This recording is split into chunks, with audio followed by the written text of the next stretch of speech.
Okay, so this is part 2. We're continuing our notes for 11.3, and we're on this example right down here. So I'm looking at this and I'm thinking this is going to factor. Let's go ahead and let's do that. So my p to the 4th is going to be p squared and p squared. How do I split up a negative 36 to give me a negative 5? Well, that's going to look like negative 9 and positive 4. All right, so now let's take each one of those factors and set it equal to 0. So p squared minus 9 is equal to 0, and p squared plus 4 is equal to 0. So if I want to solve this, the easiest way is simply going to be using my square root property, which means I'm going to add the 9. And then square root both sides, so p is going to be equal to, don't forget your plus and minus when you square root both sides. So there's 2 of our answers. Now what's going to happen here? I'm going to subtract the 4. And when I square root both sides, everybody see that I'm taking the square root of a negative number, so I still need my plus and minus. But what's the square root of negative 4? That's going to be 2i. Okay, so all of these, notice at the end we've used our quadratic formula, we factored. Down here we used our squaring property where we square rooted both sides. So you can see all these different ways that we are solving these equations. This is an interesting one. Your first instinct might be to just multiply it all out, but you don't want to do that. So look, if I were to use a quick substitution here, let's say for every x plus 4, I'm going to substitute in an a. What would this look like if I just do a quick substitution in for x plus 4, I put in a? Now don't worry, when we're done, we're going to resubstitute back, but this is going to make it, look how nice this looks. This obviously factors. We'll have an A and an A. How do I break up a negative 6 to get a negative 1? Well, that's going to be a negative 3 and a positive 2. Now let's go ahead and let's resubstitute back in for our A. We're going to put in x plus 4. Doing this quick substitution just made it really quick and easy to factor. You don't have to do that, but it might help you. So if I do my resubstitution, this would be x plus 4 minus 3. I'm just taking the a out and replacing it with an x plus 4. So this would be x plus 1, and this would be x plus 6. And if you go ahead, you can see that if I was going to take each of these and set them equal to 0, I would get x equals negative 1, and I would get x equals negative 6. Now let me quickly show you over here. If I rewrite the problem,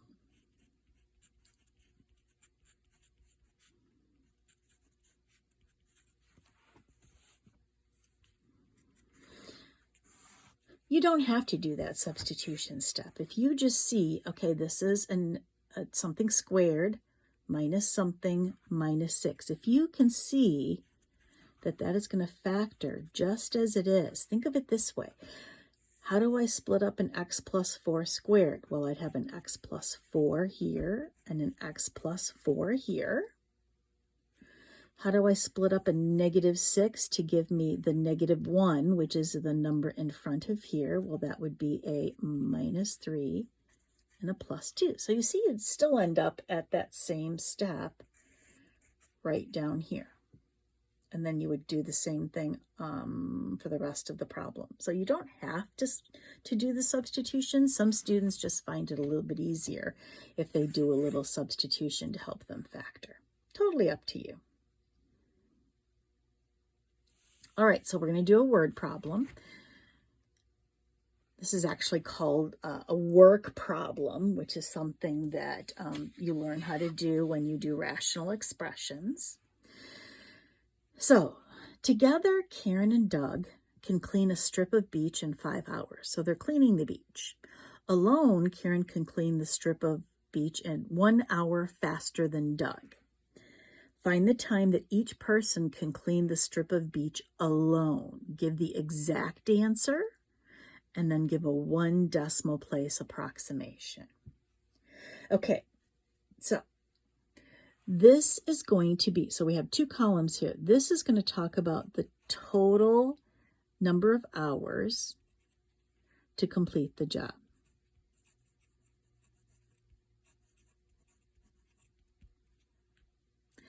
And this one is going to be the part of the job done in 1 hour.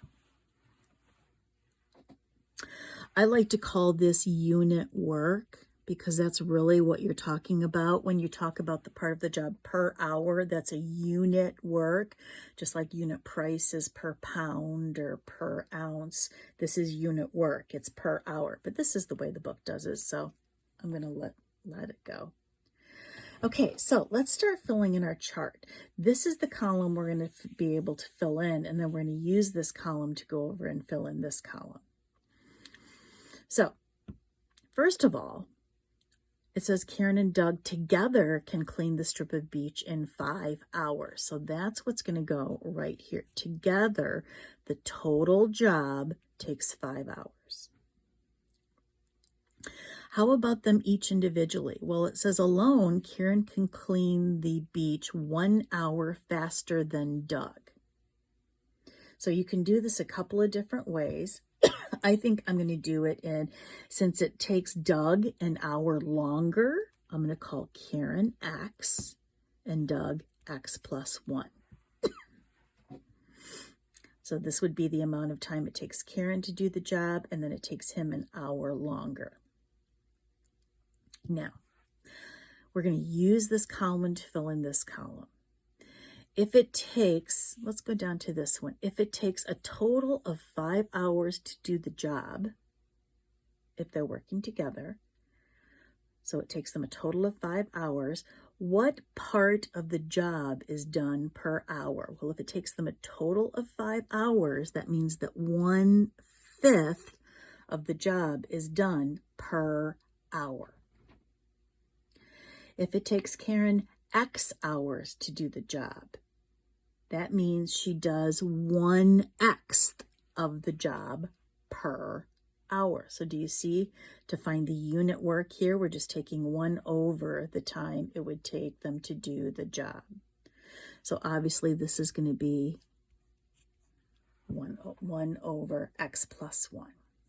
This is the column we're going to use to set up our equation. So look, this is the part of the job that Karen does. And this is the part of the job that Doug does. What we're going to do is we're going to take 1 over x, add it to 1 over x plus 1, and set it equal to 1/5.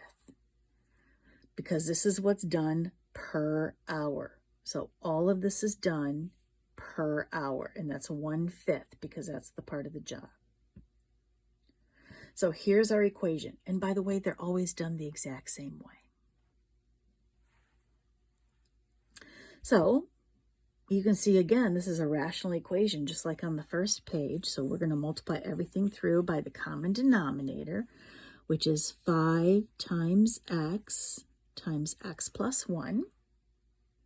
All of the fractions should cancel at this point. So here the x cancels, and I'm left with 5 times x plus 1 plus, here the x plus 1's cancel, and I'm left with 5x is equal to, here the 5's cancel, and I'm left with x times x plus 1. All right, let's do the math. So 5x plus 5 plus 5x equals x squared plus x. When I distribute, it's quadratic. That's why it's in this section. So I'm going to take everything and set it equal to 0. So I'm going to have x squared. Now here, if I combine these like terms, I'm going to get 10x. Subtract that 10x from this 1x, I'm going to get negative 9x. And then I have to move that 5 over to get a minus 5. And unfortunately, look where we are. We're at a quadratic that does not factor. So let's use our quadratic formula. X is going to be equal to, so negative b is going to be 9, plus and minus the square root of negative 9 squared is 81, minus 4 times 1 times negative 5, all over 2 times a is 2. I'm just chugging out the answer, so this is going to be 9 plus and minus the square root of 81 plus 20, all over 2. So this is going to be x is equal to the to 9 plus and minus the square root of, what is that, 101, all over 2. X is equal to, now, can you see that the square root of 101 is about 10? So if I did 9 minus 10, that's a negative 1 over 2 is negative 1/2. If I did the minus, it's going to give me a negative answer. And because x stands for a number of hours, that cannot be true. So my only answer will be 9 plus the square root of 101 over 2. That is the exact answer. But let's do the approximate answer because that's going to make a lot more sense here. So we're going to do 9 plus the square root of 101. And I'm going to divide that by 2, and I get 9.5 hours. It does say round to the nearest tenth, so we're good. So now, what did I just find? I found the time that it takes Karen, if she were to work alone, it would take her 9.5 hours to clean that beach. It wants us to find the time it would take each person if they worked alone. So this is going to be Karen. And then remember, Doug is x plus 1, which would be 10.5 hours. It would take Doug, if he worked alone, to clean that beach. But if they worked together, it would only take them 5 hours. All right, and there's the end of 11.3.